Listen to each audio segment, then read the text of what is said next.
નમસ્કાર વિદ્યાર્થી મિત્રો, આજે આપણે અકાઉન્ટન્સી નો અભ્યાસ કરીશું. અકાઉન્ટન્સી ચેપ્ટર 3 જેનું નામ છે પાઘડી. પાઘડી એટલે ગુડવિલ. આ સમગ્ર ચેપ્ટર નું ગુણભાર 6 માર્કનો છે, જેની અંદર તમને બોર્ડના ક્વેશ્ચન પેપરમાં વિભાગ A ની અંદર એક પ્રશ્ન આવશે જેનો ક્વેશ્ચન નંબર હશે 2, 1 માર્ક્સ માટે. વિભાગ B ની અંદર પણ સેમ એક ક્વેશ્ચન આવશે, ક્વેશ્ચન નંબર 11, જેનો આપણને 1 જ માર્ક મળશે. અને વિભાગ D માં એક ક્વેશ્ચન હશે, ક્વેશ્ચન નંબર 27, જેના રહેશે 4 માર્ક. ટોટલ 6 માર્કનું આ ચેપ્ટર રહેશે. પાઘડી એટલે શું? વિદ્યાર્થી મિત્રો, પાઘડી એટલે સૌપ્રથમ આપણા મગજમાં પહેલા એવું ચિત્ર બને છે કે ભાઈ મગજ માથા ઉપર પહેરવામાં આવતી પાઘડી એટલે પાઘડી. ખરેખર પહેલાના સમયમાં લોકો પાઘડી એટલા માટે જ પહેરતા હતા કે ભાઈ એ લોકો માટે ઈ પ્રતિષ્ઠા ગણાતી હતી. તો હાલના સમયમાં ધંધાકીય એકમની પાઘડી પણ એ જ છે કે જે એની શાખ અથવા તો પ્રતિષ્ઠા સમાજમાં બતાવતી હોય. એટલે પાઘડી એટલે શું છે તો કે પેઢીની પ્રતિષ્ઠાનું નાણાકીય મૂલ્ય દર્શાવતી અદ્રશ્ય મિલકત એટલે પાઘડી. પેઢીની પ્રતિષ્ઠાનું નાણાકીય મૂલ્ય દર્શાવતી અદ્રશ્ય મિલકત એટલે પાઘડી. વિદ્યાર્થી મિત્રો, જ્યારે કોઈ પણ એક એકમ કે પેઢી સમાજમાં એની એક આગવી ઓળખ મેળવતી હોય છે ત્યારે તે પાઘડી ધરાવતી હોય છે તેવું કહેવામાં આવે છે. હવે આપણે જોઈએ કે ભાઈ પાઘડી કઈ જગ્યા ઉપર એટલે કે પાકા સર્વેની અંદર કે અકાઉન્ટ્સમાં કયા મથાળા હેઠળ દર્શાવવામાં આવે છે. તો પાઘડી એ પાકા સર્વેમાં મિલકત લેણા બાજુ પર કાયમી મિલકતોમાં અદ્રશ્ય મિલકતોના શીર્ષક હેઠળ દર્શાવવામાં આવે છે. ફરીથી એક વખત આપણે રિપીટ કરીએ. પાઘડી કયા મથાળા હેઠળ દર્શાવવામાં આવે છે? તો પાઘડી પાકા સરવૈયામાં મિલકત લેણા બાજુ પર કાયમી મિલકતોમાં અદ્રશ્ય મિલકતોના શીર્ષક હેઠળ બતાવવામાં આવે છે. ત્યાર પછી મુદ્દો છે આપણો પાઘડીનું મૂલ્યાંકન. ત્યાર પછીનો મુદ્દો છે આપણો પાઘડીનું મૂલ્યાંકન. તો આને આપણે એક ઉદાહરણ દ્વારા સમજીએ કે ભાઈ પાઘડીનું મૂલ્યાંકન શું છે. દાખલા તરીકે બજારની અંદર કોઈ એક સ્વીટ્સ બનાવતો વેપારી છે કે જે ઘણા બધા વર્ષોથી કાર્યરત છે. હવે એમનું જ્યારે રોકાણ ધંધાની શરૂઆત કરવામાં આવેલી હતી ત્યારે એને 50 લાખ રૂપિયાથી રોકાણ કરી અને પોતાની પેઢીને 5 વર્ષ સુધી કાર્યરત કરેલ છે. અત્યારે હવે આ બ્રાન્ડ માટે થઈને તેને કોઈ પણ વ્યક્તિને જાહેરાત કરવાની જરૂર નથી, કારણ કે તે પોતાની એક અલગ જ વિશેષ નામના ધરાવે છે.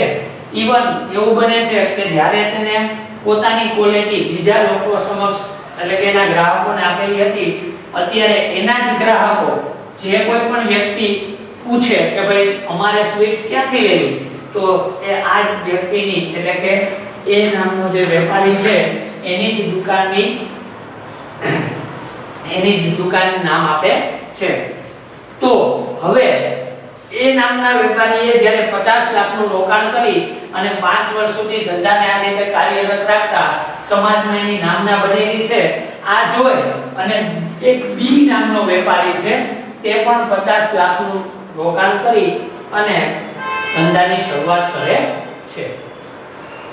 પરંતુ જ્યારે વર્ષના અંતે તપાસવામાં આવે છે ત્યારે વેપારી એને 10 લાખ રૂપિયાનો નફો મળે છે.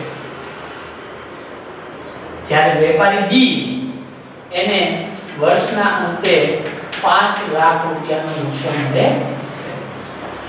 તો તમને આશ્ચર્ય થશે કે ભાઈ બંને વેપારીઓએ 50 લાખનું રોકાણ કરેલું હતું, પરંતુ બંનેના નફાની અંદર ડિફરન્સ શા માટે?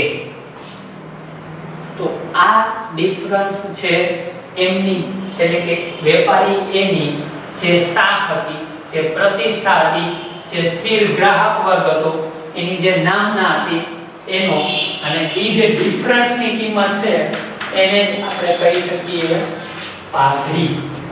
હવે વિદ્યાર્થી મિત્રો, આપણે પાઘડીનું મૂલ્યાંકન સમજીએ કે ભાઈ પાઘડીનું મૂલ્યાંકન કેવી રીતે કરે છે. તો જ્યાં સુધી પાઘડી પાકા સર્વેની અંદર આપણે હમણાં સમજાવ્યું તમને કે ભાઈ પાકા સર્વેમાં મિલકત લેના બાજુ પર અદ્રશ્ય મિલકતના મથાળા હેઠળ પાઘડી દર્શાવવામાં આવે છે, પરંતુ પાઘડીને એમનેમ જ દર્શાવી દેવામાં આવતી નથી જ્યાં સુધી એના મૂલ્યની કોઈ પણ ચૂકવણી કરવામાં ન આવેલી હોય. એટલે કે દાખલા તરીકે માનીએ કે ભાઈ વેપારી એ છે એ પોતાની જે દુકાન છે એનું મૂલ્ય 1 કરોડ ને 20 લાખ રૂપિયા નક્કી કરે તો એનું પોતાનું રોકાણ હતું 50 લાખ રૂપિયા, પરંતુ હવે જો એ દુકાન વેચે છે તો એ 1 કરોડ ને 20 લાખ રૂપિયા માંગે છે, તો 70 લાખ રૂપિયા જે વચ્ચેનો રકમ છે, જે ગાળો છે, એને પાઘડી કહી શકાય. પણ અત્યારે તો એ પાઘડી પોતે ઉપજાવેલી છે, એને પોતે નક્કી કરેલી છે, તો એને પાકા સર્વેની અંદર બતાવી શકાય તેમ નથી. પરંતુ હવે જ્યારે વેપારી બી આ 50 લાખનું રોકાણ કરી અને નફાની કમ્પેરિઝન કરે છે તો ત્યારે એને 5 લાખ રૂપિયાનો નફો મળે છે, ત્યારે વેપારી એ છે એને 10 લાખ રૂપિયાનો નફો મળે છે. તો આ જે વચ્ચેનો જે ગાળો છે 5 લાખ રૂપિયાનો, એના માટે થઈને વેપારી બી વિચારે છે કે ભાઈ 50 લાખનું રોકાણ મેં પણ કરેલું હતું, જે વેપારી એ સ્વીટ્સ જે બનાવે છે, મીઠાઈઓ બધી બનાવે છે, એવી જ મીઠાઈઓ હું પણ આપું છું, છતાં પણ બંનેના નફાની અંદર શા માટે તફાવત આવ્યો?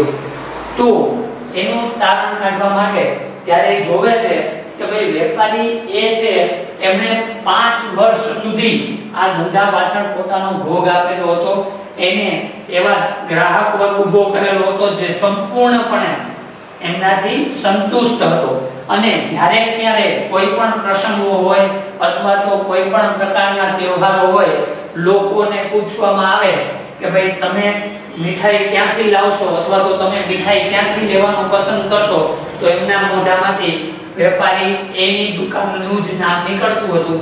એના લીધે એમને આ નફો છે એ વધારે મળતો હતો. તો અહીંયા જે પાઘડીનું મૂલ્ય નક્કી કરવામાં આવેલ છે 50 લાખની જે શરૂઆત ધંધાની કરેલી હતી, એ અત્યારે બી ને જો લેવો હોય એ પાસેથી તો એ દ્વારા તેની કિંમત 1 કરોડ અને 20 લાખ માંગવામાં આવે, તો જે વચ્ચેના ગાળાની રકમ છે 70 લાખ રૂપિયા, એ કહેવાય પાઘડી. એટલે પાઘડીનું મૂલ્યાંકન છે એ આ રીતે થાય છે.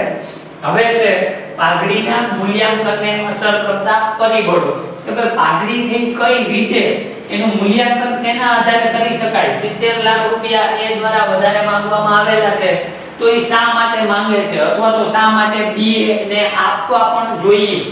શું કામ આપવા જોઈએ, શા માટે? તો જે પાઘડીના મૂલ્યાંકનને અસર કરતા પરિબળો છે એ મુદ્દાઓ વિશે આપણે જાણીએ આગળ. સૌપ્રથમ પાઘડીના મૂલ્યાંકન માટે અસર કરતું પહેલું પરિબળ છે એ છે ધંધાનું સ્થાન. કોઈ પણ ધંધાકીય એકમ માટે ધંધાનું સ્થાન એ ખૂબ જ અગત્યનું ગણી શકાય છે. ઘણી બધી જગ્યાએ આપણે સાંભળેલું હશે કે ભાઈ આ દુકાન વેચવાની છે જે મોકાના સ્થાને આવેલી છે. તો વિદ્યાર્થી મિત્રો, મોકાના સ્થાને એટલે શું? મોકાનું સ્થાન એટલે જે જગ્યા ઉપર કોઈ પણ ચીજ વસ્તુ માટેની ચોક્કસ બજાર આવેલી હોય. દાખલા તરીકે આજે હું તમને એક નાનકડું ઉદાહરણ આપું કે ભાઈ તમારે સોનાની ખરીદી કરવી છે અને તમે રાજકોટની અંદર જ રહો છો, તો તમે સોનું લેવા માટે કઈ જગ્યા ઉપર જશો? સોની બજાર.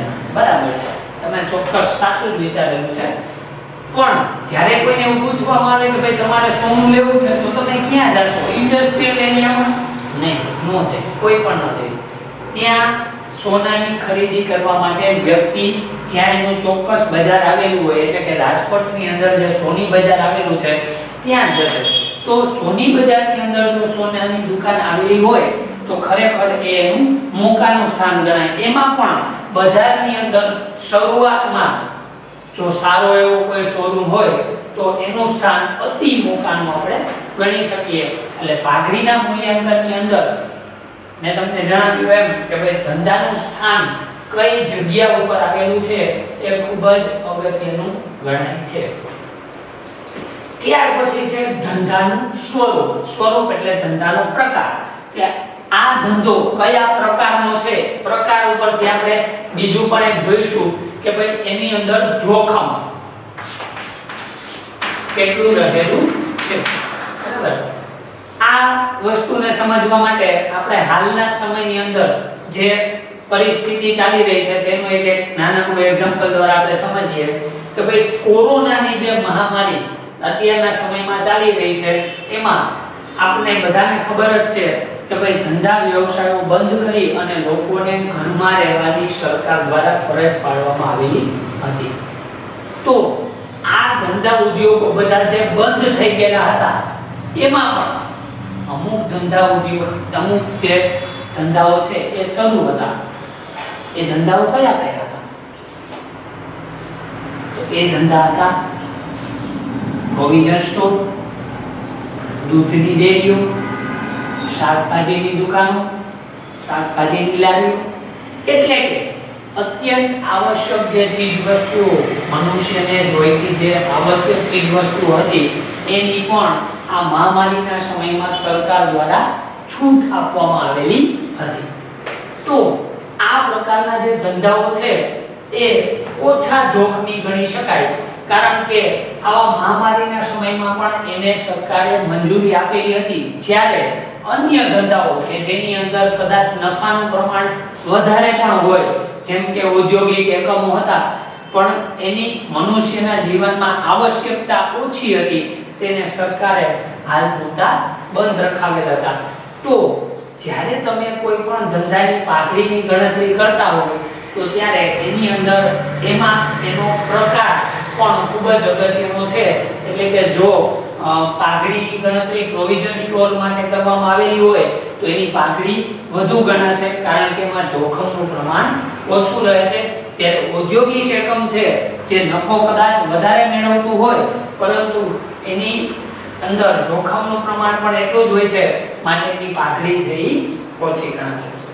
ત્યાર પછી છે ધંધાનો સમય। સમય એટલે સમયગાળો અથવા તો આપણે એને મુદત પણ કહી શકીએ। તો વિદ્યાર્થી મિત્રો, આના સમજવા માટે આપણે એક્ઝામ્પલ લઈએ। દાખલા તરીકે ઘણા બધા લોકોએ નામ સાંભળેલું હશે આંગણિયા પેઢી।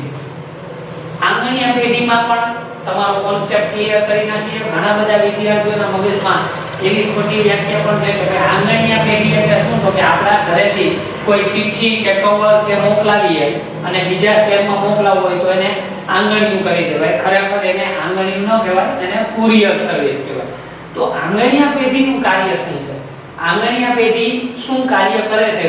તો આંગણિયા પેઢી એક શહેરમાંથી બીજા શહેરની અંદર નાણાંની આપ-લે કરવાનું કાર્ય કરે છે। દાખલા તરીકે ભાઈ રાજકોટ શહેર છે એની અંદર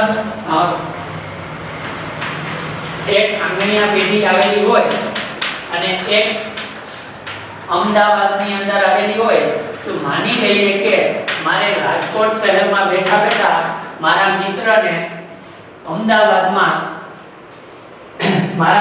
મારે અમદાવાદની અંદર નાણાં મોકલાવા છે।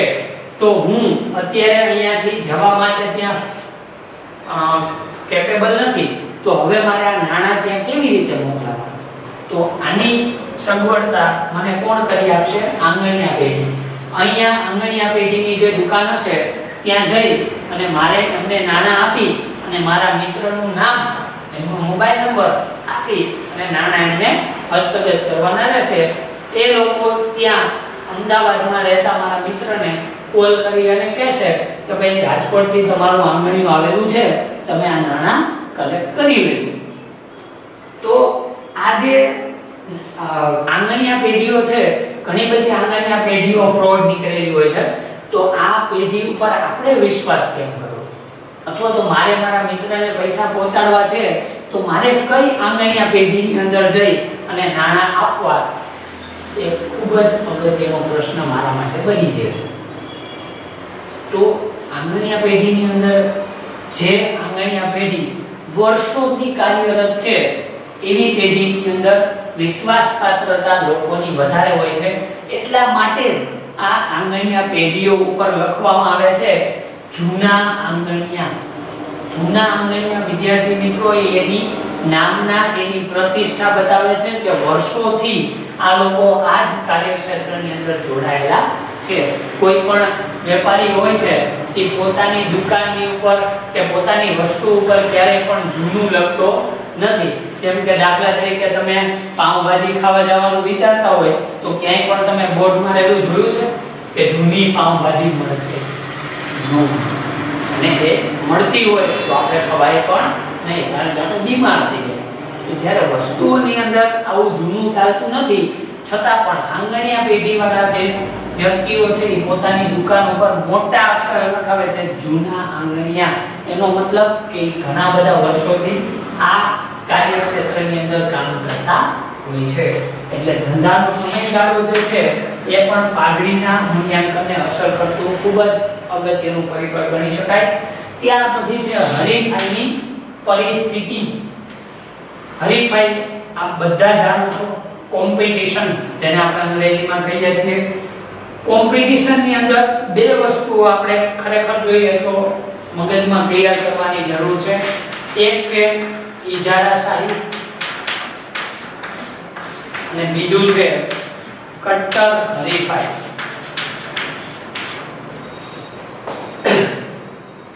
ઇજારાશાહી એટલે શું? વિદ્યાર્થી મિત્રો, આખા સમાજની અંદર અથવા તો એક જ વિસ્તારની અંદર જો કોઈ પણ કાર્યક્ષેત્રની અંદર જોડાયેલી એક જ પેઢી જ્યારે હોય એ સિવાયની એ જ વસ્તુનું વેચાણ કરતી કે ઉત્પાદન કરતી કોઈ અન્ય પેઢી ન હોય તો સમાજમાં એનો ઇજારો ગણાય, વિસ્તારમાં એનો ઇજારો ગણાય. આને આપણે એક્ઝામ્પલ દ્વારા સમજીએ.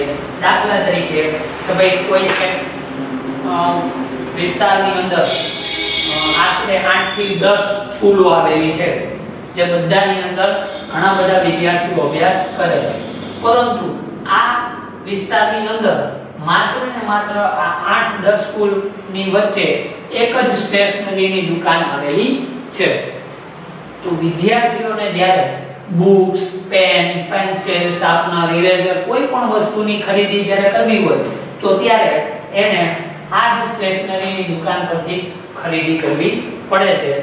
પછી આ સ્ટેશનરી વાળા વ્યક્તિ દ્વારા જે કાંઈ પણ કિંમત વસૂલ કરવામાં આવતી હોય એ કિંમત વિદ્યાર્થીઓ અથવા તો વાલીઓએ ચૂકવવાની રહે છે. શા માટે? કારણ કે આ વિસ્તારની અંદર કોઈ પણ સ્ટેશનરીની અન્ય દુકાન આવેલી નથી, તો તેને તેની ઇજારાશાહી કહી શકાય. કટ્ટર હરીફાઈ. ફરીથી આપણે આ જ એક્ઝામ્પલને રિપીટ કરીએ કે ભાઈ એક વિસ્તારની અંદર 8 થી 10 શાળાઓ આવેલી છે, પરંતુ આ 10 શાળાઓની અંદર આ આખા વિસ્તારની અંદર 15 થી 20 સ્ટેશનરીની દુકાનો આવેલી છે. તો વિદ્યાર્થીઓને જ્યારે કોઈ પણ વસ્તુની આવશ્યકતા રહેશે ત્યારે તેને કોઈ પણ એક પર્ટિક્યુલર સ્ટેશનરી પર જવાની કે એમની જ કિંમત જે છે એ દેવાની જરૂરિયાત રહેશે નહીં. શા માટે? તો કે એની પાસે બીજી જગ્યાનો વિકલ્પ અવેલેબલ છે. જ્યારે કોઈ એક નોટબુક છે એક સ્ટેશનરીની દુકાન દ્વારા 30 રૂપિયામાં વેચવામાં આવતી હોય છે, તો અન્ય સ્ટેશનરીની દુકાનનો જે માલિક છે એવું વિચારે છે કે ભાઈ હું મારો નફાનો ગાળો ઓછો કરી અને ગ્રાહકોને મારી દુકાન તરફ આકર્ષું તો મારે વેપાર ધંધામાં વિકાસ થશે. માટે એ જ 30 રૂપિયા વાળી નોટબુકની કિંમત એ પોતે 29 રાખશે, તો અન્ય વેપારી છે એ 28 અને 27 રાખી અને ગ્રાહકોને આકર્ષવાનો પ્રયત્ન કરશે. તો આ જે પરિસ્થિતિનું હમણાં આપણે એક્ઝામ્પલ લીધું એને કહી શકાય કટ્ટર હરીફાઈ, જેની અંદર વસ્તુની કિંમત ઘટે છે જેના કારણે ગ્રાહકોને બેનિફિટ મળે છે. પણ આપણો જે કોન્સેપ્ટ છે એ પાઘડીને અનુલક્ષીને છે. તો વિદ્યાર્થી મિત્રો, જે જગ્યા ઉપર ઇજારાશાહી જોવા મળતી હોય ત્યાં પાઘડીની કિંમત હંમેશા ઊંચી જવાની છે, કારણ કે ધંધાની અંદર કોઈ પણ પ્રકારની હરીફાઈ છે નહીં. જ્યારે કટ્ટર હરીફાઈ વાળી પરિસ્થિતિની અંદર પાઘડીની કિંમત હંમેશા નીચી જ આવશે, કારણ કે ત્યાં આજુબાજુમાં હરીફાઈની ખૂબ જ પ્રમાણમાં કટ્ટરતા જોવા મળે છે. ત્યાર પછીનો મુદ્દો છે આપણો વ્યક્તિગત કૌશલ્ય. વ્યક્તિગત કૌશલ્ય એટલે શું?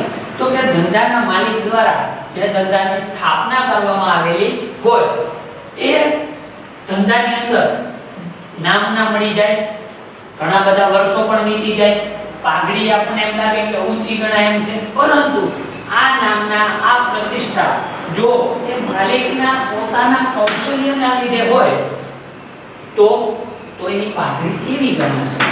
એક પ્રશ્ન રહેશે. શા માટે એના ઉપર પ્રશ્ન? તો કે જો આ વ્યક્તિ દ્વારા પોતાના ધંધાને વેચવામાં આવે, પરંતુ એ દુકાન, એ મિલકત બધું આપી શકશે, પરંતુ અન્ય વ્યક્તિને પોતાનું કૌશલ્ય આપી શકશે નહીં, જેથી કરીને આ ધંધાની અંદર જે આવનારા વર્ષની અંદર નફો છે એ અન્ય વ્યક્તિના આવવાના લીધે ઘટી જશે, કારણ કે આ વ્યક્તિનું પોતાનું એક અંગત કૌશલ્ય છે. આ મુદ્દો સમજવા માટે આપણે તમને એક એક્ઝામ્પલ આપીએ. દાખલા તરીકે કોઈ એક સારા એવા નામાંકિત વકીલ છે કે જેમણે એક ઓફિસ બનાવેલી છે. એ એડવોકેટનું નામ છે એડવોકેટ એ. આ એડવોકેટ એ ની દુકાન એટલે કે એમની જે ઓફિસ છે એમણે આ વેચી અને અન્ય રાજ્યમાં રહેવા જવાનું છે. તો એડવોકેટ એ દ્વારા જ્યારે એમની આ ઓફિસ વેચવા માટે આવશે ત્યારે સામાન્ય રીતે તમારા મગજમાં એવો જ ખ્યાલ આવશે કે ભાઈ ખૂબ જ નામાંકિત વકીલ છે, ખૂબ જ કેસો લડેલા છે અને બધા જીતેલા છે, તો ક્લાયન્ટની સંખ્યા પણ એટલી બધી છે, તો આ પેઢીની પાઘડી છે એ ખૂબ જ વધારે આવશે. પરંતુ ખરેખર એવું નથી. શા માટે એવું નથી? તો જે ક્લાયન્ટ્સ આવેલા છે, જે નામના બનેલી છે, એ એડવોકેટ એ ના લીધે બનેલી છે. તો હવે માનીએ કે અહીંયા એડવોકેટ બી છે, એ એડવોકેટ એ ની જે ઓફિસ છે એને ખરીદવા માંગે છે, તો એની પેઢીની પાઘડી ખૂબ જ ઓછી ગણાશે, કારણ કે જ્યારે એડવોકેટ એ આ પેઢી છોડી અને અન્ય જગ્યા ઉપર જશે અને એડવોકેટ બી આ ઓફિસમાં આવી અને વ્યવસાયની શરૂઆત કરશે, તો જે આવડત અથવા તો કૌશલ્ય એડવોકેટ એ પાસે હતું એ જ કૌશલ્ય અને એ જ આવડત એડવોકેટ બી પાસે હશે નહીં, જેના લીધે ક્લાયન્ટ્સ જે જૂના ગ્રાહકો એમના જે જૂના ક્લાયન્ટ્સ હતા એ બધા એડવોકેટ એ પાસે કેસ લડાવવા માટે થઈને આવતા હતા, નહીં કે એમની ઓફિસ માટે. તો અહીંયા વ્યક્તિગત કૌશલ્ય છે એ પણ પાઘડીના મૂલ્યાંકનમાં ખૂબ જ અગત્યનું પરિબળ ગણાય છે. એટલે કે જે ધંધાની અંદર માલિકનું પોતાનું વ્યક્તિગત કૌશલ્ય હોય તો એ પેઢીની પાઘડી ઓછી ગણાય છે. ત્યાર પછીનું છે પેઢીની વિશેષતાઓ. વિશેષતાઓ એટલે કે લાયસન્સ. પેઢી પાસે કોઈ પણ પ્રકારની પરવાનગીઓ હોય તો આ પરવાનગીઓને લીધે પણ પેઢીની પાઘડી વધુ ગણાય છે. આ મુદ્દાને સમજવા માટે આપણે એક એક્ઝામ્પલ લઈએ કે ભાઈ ઘણી બધી આપણે શહેરની અંદર અથવા તો ગામડાઓમાં ગુજરાતમાં રહેતા હોઈએ તો અહીંયાના લોકો ચા પ્રેમીઓ હોય છે, એટલે કે ચા પીવી બધા લોકોને ખૂબ જ ગમે છે. તો આપણે એક એક્ઝામ્પલ લઈએ કે ભાઈ દાખલા તરીકે રાજકોટ સિટીની અંદર ઘણી બધી ચાની હોટલો અથવા તો ચાના ગલ્લાઓ આવેલા છે, પરંતુ એમાં પણ અમુક ચાની દુકાનો કે ચાની હોટલો એવી છે કે જેમની પાસે 24 કલાકનું લાયસન્સ છે. એટલે કે પોલીસ દ્વારા જ્યારે રાત્રે પેટ્રોલિંગના કાર્ય કરતા સમયે અન્ય જે ચાની હોટલો છે એને બંધ કરાવી દેવામાં આવે છે, પરંતુ જેમની પાસે 24 કલાકનું લાયસન્સ છે આ ચાની હોટલો બંધ થતી નથી.